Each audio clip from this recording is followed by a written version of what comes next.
Hey, welcome back. So I have my ducky. Paul in the Philippines, he always has a chicken behind him. Sorry, I don't have a chicken. I've got duckies. They're little squeakies. But a couple of weeks ago, I did a video on single mothers in the Philippines.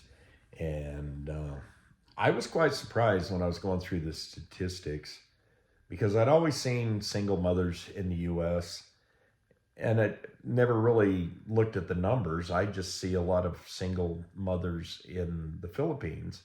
And again, that's because of no divorce. So a lot of those don't choose to be married because they may not be able to get a divorce later. And then there's also other factors. I'll get into that later. But in the US, I was really surprised. And yeah, I got notes here. So because this gets kind of confusing, it gets pretty convoluted. A lot of statistics out.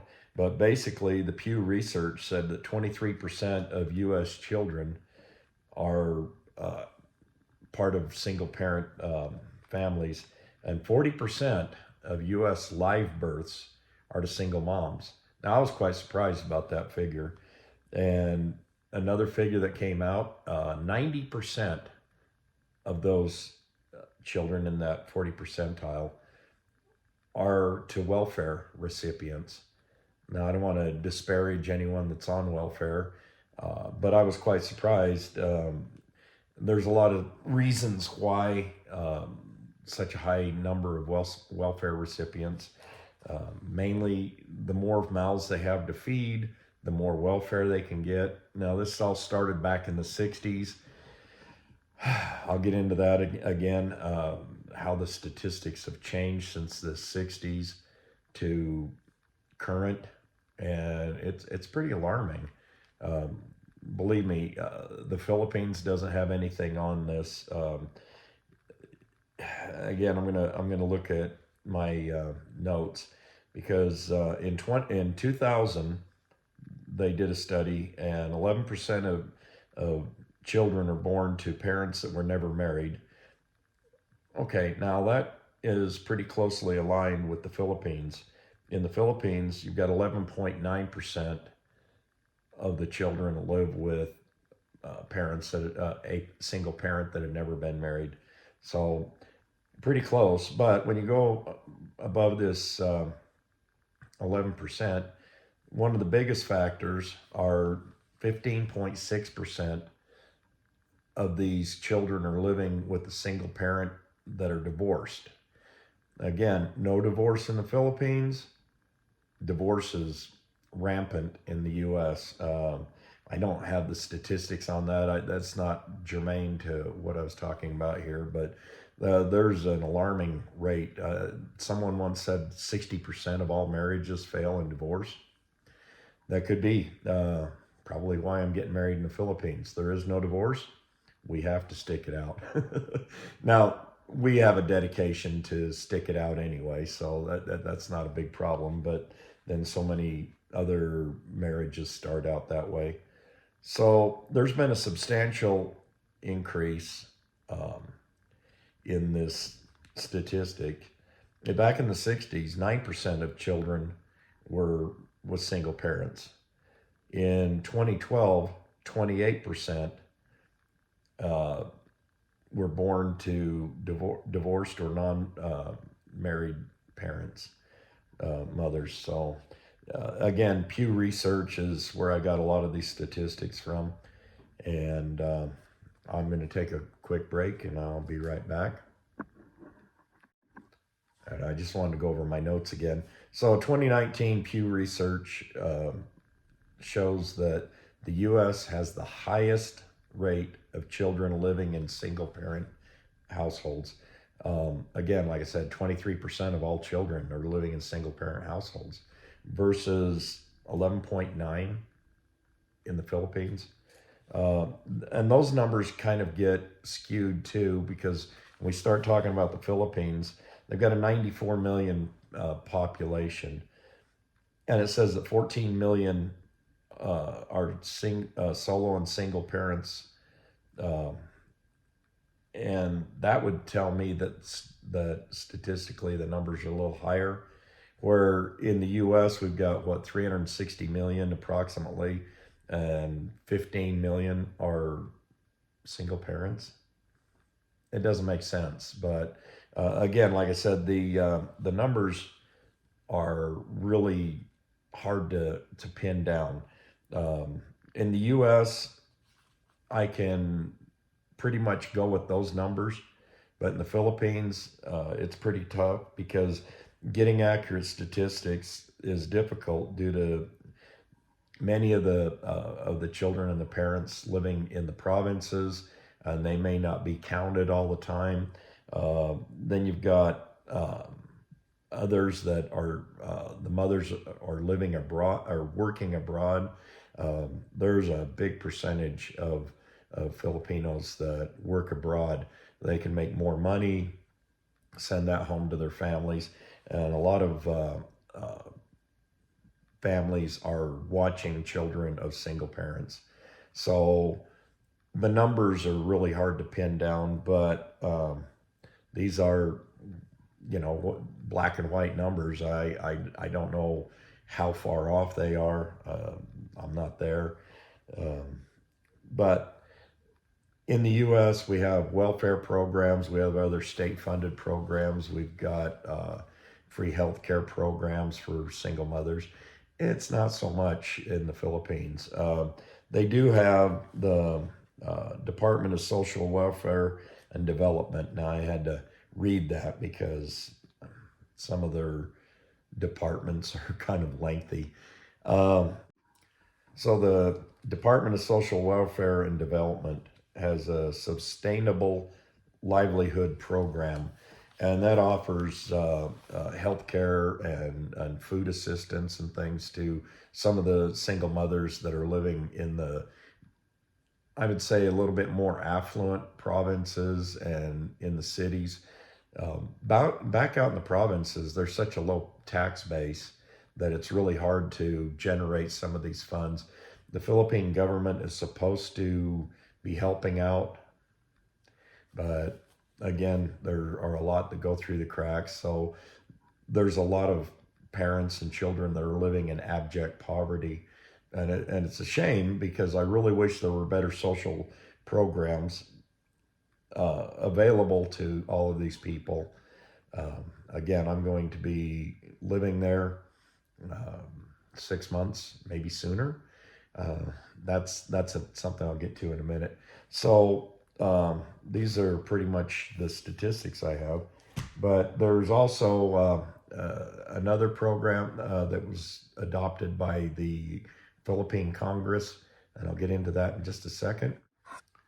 So again, I had to refer to my notes. So Republic Act, RA 8972, offers assistance to single mothers. Um, they have to make less than 250,000 pesos annually, and that's like $4,500. And they can get up to 1,000 pesos a month, $18 to $20. But any little bit of help goes a long way.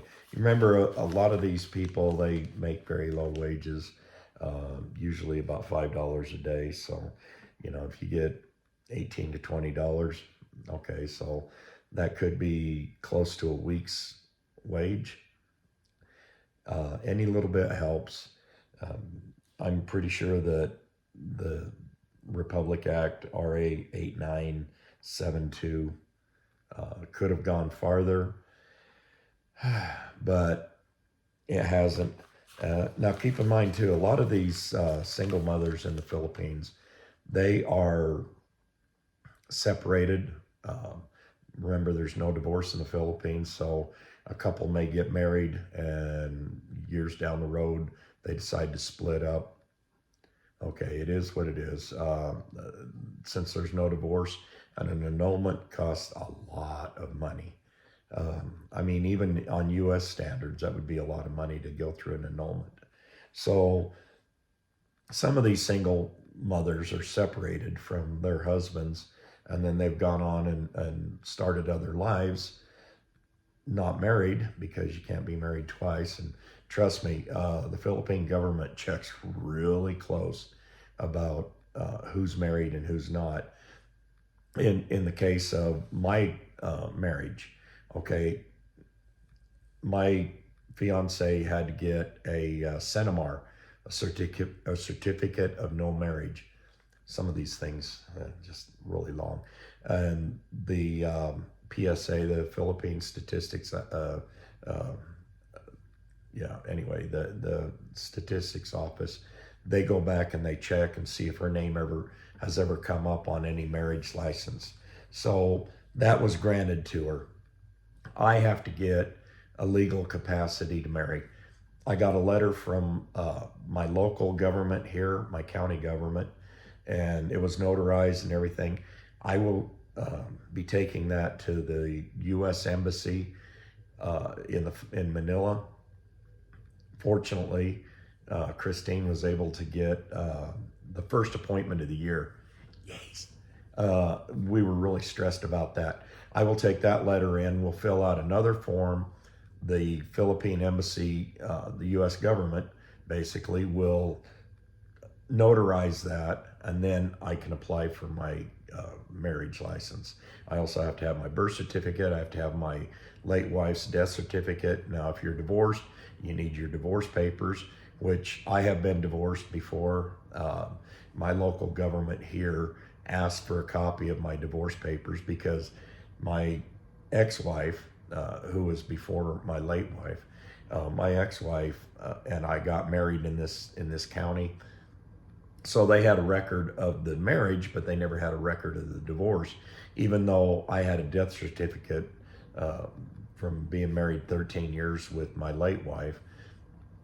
It is what it is. But the hoops you jump through to get married guarantees that you're not marrying somebody that's already married. In the U.S., you can walk into courthouse, apply for a marriage license, 15 minutes later, you've got it, bada bing, bada boom. There it is. You could be married in 49 other states, and if they don't know about it, if no record comes up locally, you could be a polygamist or a bigamist. It is what it is. The Philippines make sure that you're not going to get into that situation. But again, no divorce. Now, constantly bills are being raised in the Philippine Congress to offer a divorce as an option.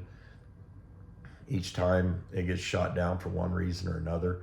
This latest one was probably the most comprehensive bill that they offered for divorce, and that had child support provisions put in and some other provisions, which I thought if this would go through, you'd see a lot of divorces going on right now, because there are a lot of people that are married that have separated and then they're into another relationship, and even though they can't get married, they live as a married couple. Case in point, my late wife's sister, her husband had been married in a younger age. They split up, and for 25 years, my late wife's sister and her husband have been living together. They have a child. My nephew, I love the guy. I love the people. My sister-in-law and brother-in-law, I think the world of them. But I also know, and I've known for a long time, over 15 years, how difficult it is to get an annulment. In fact, my late wife and I were in negotiations with my sister-in-law and her husband to sponsor them and help them financially get the annulment, but that never did happen. So a lot of single mothers are separated from their husbands.